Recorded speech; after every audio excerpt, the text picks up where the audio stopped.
బంగారు నగలు తాకట్టు పెట్టబోతున్నారా? వద్దు. తక్కువ డబ్బులు, ఎక్కువ వడ్డీ ఎందుకు? సింపుల్గా శ్రీ స్టార్ గోల్డ్ కంపెనీకి రండి. German technology, purity check, best online రేట్లో అమ్మి 2 minutesలో క్యాష్ని ఇంటికి తీసుకువెళ్ళండి. ప్రశాంతంగా ఉండండి. కాల్ 6366 అందరికి నమస్తే, వెల్కమ్ టు ఆర్ తెలుగు. అయితే రేపు రాష్ట్ర వ్యాప్తంగా బీసీ సంఘాలు బంద్ను ప్రకటించినాయి. ఈ బంద్కు అఖిల పక్షాలు మొత్తం కూడా, అంటే రూలింగ్ పార్టీ కాంగ్రెస్ పార్టీ కూడా మద్దతు ఇవ్వడం అనేది చర్చనీయాంశంగా మారింది. మనం చూస్తా ఉన్నాం, గత కొన్ని రోజులుగా ఈసీ నోటిఫికేషన్ కూడా జారీ చేసింది. ఎన్నికల సంఘం స్థానిక సంస్థల ఎలక్షన్స్ రాబోతున్నాయి. దాంట్లో రెండో విడత, మొదటి విడత ఎలక్షన్స్ డేట్ కూడా ప్రకటించడం జరిగింది. బట్ ఏదైతే Revanth Reddy GO9 special bill తీసుకొచ్చాడో బీసీకి 42%, దీని గురించి కొంతమంది రెడ్డి జాగృతి నాయకులు పిటిషన్ వేయడం జరిగింది హైకోర్టులో. హైకోర్టు కూడా ఈ GO నెంబర్ 9 పైన స్టే చేసింది.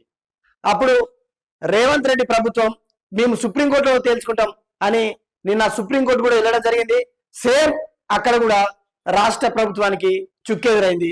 వాళ్ళు ఏమంటున్నారంటే కొన్ని షెడ్యూల్ ఏరియాలలో 50%కు మించి రిజర్వేషన్ ఇవ్వద్దు అనే సేమ్ ఏదైతే హైకోర్టు చెప్పిందో అదే విధంగా సుప్రీంకోర్టు కూడా చెప్పడం జరిగింది. నిన్న సుప్రీంకోర్టు చేసిన స్టేకు వ్యతిరేకంగానే ఈ బీసీ సంఘాలు, Congress party, BJP party, BRS party అందరూ ఏకతాటి మీదకి వచ్చి ఈ బీసీల 42% రిజర్వేషన్ కోసానికి 18వ తారీఖు రోజు రాష్ట్ర వ్యాప్తంగా సంపూర్ణ మద్దతు ప్రకటించాలని యావత్ ప్రజానికాని, వ్యాపారవేత్తలని, స్కూల్ యాజమాన్యాలని, అదేవిధంగా పెట్రోల్ బంకులు, వైన్సులను కూడా వాళ్ళు కోరడం జరిగింది.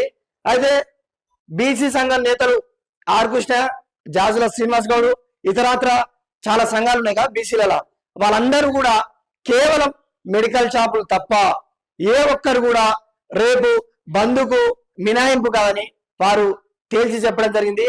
దీంతో పాటు నిన్న ఒక క్యాబినెట్ సమావేశం జరిగింది. అందులో ఏదైతే ఎలక్షన్స్ లో ఇంత ముందుకు ఉన్న కండిషన్ 2 పిల్లల కన్నా ఎక్కువ ఉంటే వాళ్ళు అనర్హులు, ఆ నిబంధనను ఎత్తివేస్తూ నిన్న పొంగులేటి గారు అది కూడా ప్రకటన చేయడం జరిగింది. అఫ్ కోర్స్ అది సపరేట్ సబ్జెక్టు. ఈ విషయానికి వస్తే రేపు బీసీలకు మద్దతు ఇచ్చే ప్రతి ఒక్కరు, అంటే సామాన్య ప్రజల నుంచి ముఖ్యమంత్రి వరకు బంద్కు మద్దతు ఇస్తున్నారు. కాబట్టి మీరు కూడా స్వచ్ఛందంగా ఈ బంద్కు మద్దతు పలకాలి. హైకోర్టు, సుప్రీంకోర్టే కాదు, పంచాయతీరాజ్ చట్టం కూడా ఈ 50% కంటే ఎక్కువ రిజర్వేషన్ ఉండొద్దు అనేది వారి గట్టి వాదన. కాబట్టి క్లియర్ గా మనకు అర్థమవుతుంది, ఎన్ని బంధులు, ఎన్ని రాస్తారోకలు, ఎన్ని ధర్నాలు చేసినా కూడా ఈ రిజర్వేషన్ అనేది ఇదే విధంగా ఉంచుతారు. కాబట్టి బీసీలకు న్యాయం జరుగుతుంది అనేది మాత్రం నమ్మకం లేదు. మరి తదుపరి స్టెప్ బీసీలు ఏమైపోతున్నారో చూడాలి. కాంగ్రెస్ ప్రభుత్వం మళ్ళీ కూడా 23వ తారీఖు రోజు క్యాబినెట్ సమావేశం జరపబోతుంది. దాని ఉద్దేశం ఏంటంటే, ఒకవేళ ఈ న్యాయస్థానాలు ఈ GO నెంబర్ 9కు మద్దతు ఇవ్వకుంటే కనీసం మనమైనా, కాంగ్రెస్ ప్రభుత్వం అయినా చిత్తశుద్ధితోటి దాదాపుగా 42% మంది అభ్యర్థులకు మనం బీసీలకే సీట్లు కేటాయించాలి. మన మాదిరినే బీఆర్ఎస్ ను, బీజేపీని కూడా కోరుదాం. అంటే ఒకవేళ న్యాయస్థానాలు వినకున్నా కూడా మనమైనా బీసీలకు న్యాయం చేయాలి. ఎందుకంటే ఎలక్షన్స్ ముందు 2023లో కామారెడ్డి బీసీ డిక్లరేషన్ మనం ఇచ్చాము, దానికి మనం కట్టుబడి ఉండాలి.